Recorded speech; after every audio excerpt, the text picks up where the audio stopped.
Hello student, आप सभी का स्वागत है ज्ञान ज्योति शॉर्ट हैंड क्लासेस के यूट्यूब चैनल पर।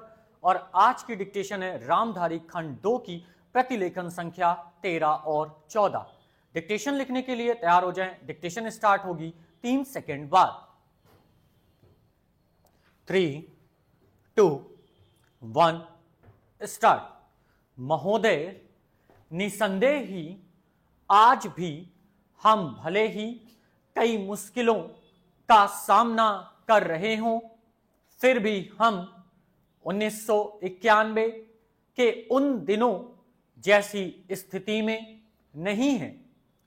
एक राष्ट्र के रूप में हमने काफी भरपाई कर ली है और हम आगे बढ़ने के लिए तैयार हैं। श्री राव के नेतृत्व के बिना यह संभव नहीं था। अब यह अटकल लगाना व्यर्थ है और मूर्खतापूर्ण भी है कि कोई और नेता होता तो क्या कुछ ज्यादा और बेहतर किया जा सकता था या नहीं। तथ्य यह है कि वही नेता थे जिनके कारण हम एक जैसी स्थिति तक पहुंच गए हैं। जो देश और उसकी तरक्की के लिए निरापद हैं। हम जिस अवधि से गुजरे हैं वह बहुत मुश्किल और हलचल पूर्ण थी। सोवियत संघ के पतन और विघटन से हमारी जो कुछ भी अंतर्राष्ट्रीय स्थिति थी उसका आधार ही खत्म हो गया। ऐसा लगता है कि हमारे देश में कुछ लोग इस घटना का पूरा मतलब नहीं समझ पाए हैं। बेशक यह कम्युनिस्टों और आधुनिक समाजवाद के अन्य समर्थकों के लिए बेहद चिंता का विषय था। इससे उन सभी निष्पक्ष देशभक्तों को काफी दुख हुआ जिनके लिए सोवियत संघ अच्छा मित्र था और अकेली विदेशी शक्ति थी जो हमेशा हमारे साथ खड़ी होती थी। उससे हमें काफी नैतिक और भौतिक समर्थन भी मिला था। हमारे देश में सोवियत संघ के तमाम मित्रों में भी सभी लोग यह नहीं समझ पा रहे हैं कि आर्थिक, वैज्ञानिक और प्रौद्योगिकी के हिसाब से इसका क्या मतलब था और है। जब हमें सख्त जरूरत थी तो कोई ऐसा नहीं था जिसकी ओर हम देखते। घबराने और अपने देश को दिवालिया राष्ट्र घोषित करने के बजाय प्रधानमंत्री ने मुश्किलों का डटकर मुकाबला किया। हमें इस संकट से निकालने की व्यवस्था की और साहस के साथ देश को एक नए आर्थिक रास्ते पर अग्रसर किया। कांग्रेस ने अपने चुनाव घोषणा पत्र में इसकी मोटी रूपरेखा न बना ली होती तो बेशक यह संभव न हो पाता। इस घोषणा पत्र के मुख्य निर्माता स्वयं राजीव गांधी थे और इसे तैयार करने में श्री राव उनके मुख्य सहायक थे। देश को संकट से उबारने और नए आर्थिक रास्ते पर ले जाने में बेशक मनमोहन सिंह की देशभक्ति, विद्वत्ता और ख्याति महत्वपूर्ण थी। नई आर्थिक नीति जनता के हित में नहीं है। इस काल्पनिक तथ्य को लेकर काफी हंगामा मचाया जा रहा है। इसके उलट अगर उसे अपेक्षित ढंग से लागू नहीं किया जा रहा है, तो इसकी वजह यह है कि जनता के नाम पर हर तरह की आशंक और कारपोरेशन मांगे पूरी की जा रही हैं। प्रधानमंत्री ने 2 महत्वपूर्ण तरीकों से नई आर्थिक नीतियां बनाने में अपना योगदान दिया है। सबसे पहले तो उन्होंने नई नीति लागू करने के लिए मध्यम मार्ग अपनाने पर जोर दिया है। नए आर्थिक कार्यक्रम को लागू करने में उन्होंने जो दूसरा महत्वपूर्ण योगदान दिया है वह है इसके पक्ष में राष्ट्रीय सहमति बनाना। महोदय, हमारे देश में राजनीतिक विचारों में जितनी भिन्नता है उसके मद्दे नजर यह एक असाधारण बात है, जबकि इनमें से लगातार ज्यादातर लोग यही ठाने रहते हैं कि चाहे जो हो और जो भी मुद्दा हो उन्हें विरोध करना है। चुनावों में झटकों और यदा कदा टेढ़े मेढ़े रास्तों के बावजूद प्रधानमंत्री ने नेतृत्व में जो नई आर्थिक नीति बनाई गई है उसे राष्ट्रीय स्तर पर स्वीकार कर लिया गया है।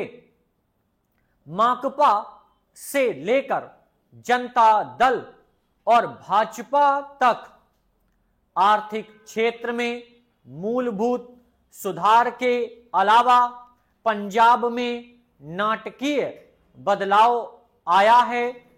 बंदूक की लड़ाई की जगह अब पूरी तरह बैटल की लड़ाई ने ले ली है।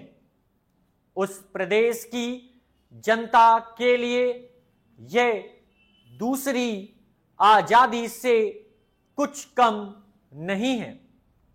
असम और उत्तर पूर्व के कई हिस्सों में भी ऐसे बदलाव आए हैं, हालांकि वे पंजाब जैसे नहीं हैं। ऐसा समझना कि आतंकवाद का खतरा टल गया है बेशक गलत होगा, पर जो सफलताएं हमने पाई हैं उन्हें स्वीकार न करना कम गलत नहीं होगा। पंचायत और स्थानीय निकायों के चुनाव कराने को भी साधारण काम नहीं समझा जाना चाहिए।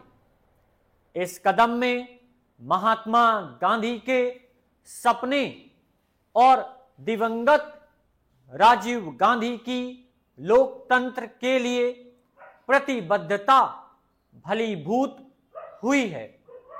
यह संविधान की अपेक्षाओं के अनुरूप लोकतांत्रिक क्रांति को आगे बढ़ाने का प्रतीक है। इससे हमारे राष्ट्र का लोकतांत्रिक आधार मजबूत हुआ है। हिंदुत्व के घटते उन्माद का ध्यान रखना भी उतना ही महत्वपूर्ण है।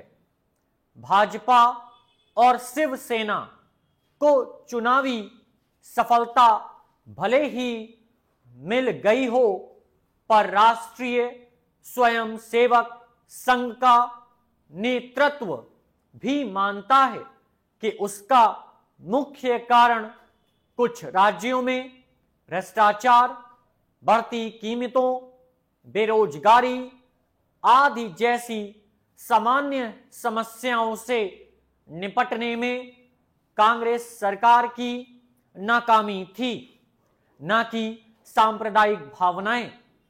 हिंदू सांप्रदायिकतावाद में स्पष्ट कमी आना बहुत बड़ी राष्ट्रीय उपलब्धि है।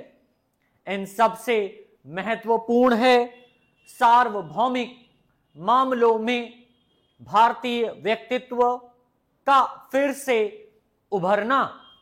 इसके आयाम हमारे विदेश संबंधों में आर्थिक अंश की वृद्धि से कहीं अधिक है।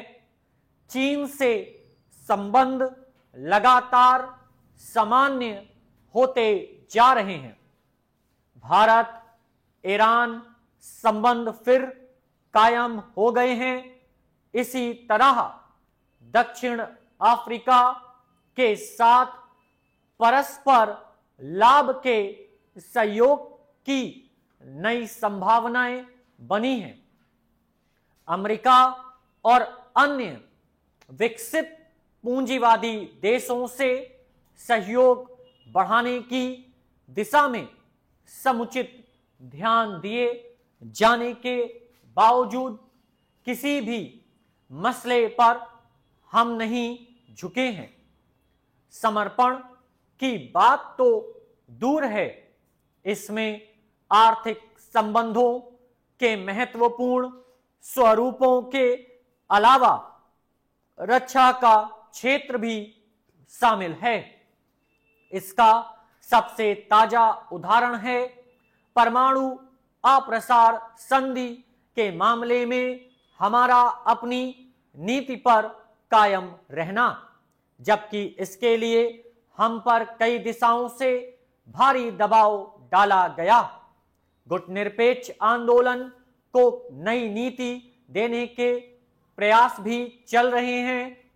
इन सब उपलब्धियों को मिलाकर एक वाक्य यह है कि प्रधानमंत्री ने सबसे बड़ा काम यह किया है कि हमारे देश में शासन पुनः स्थापित कर दिया और लोकतंत्र को सुदृढ़ बनाया।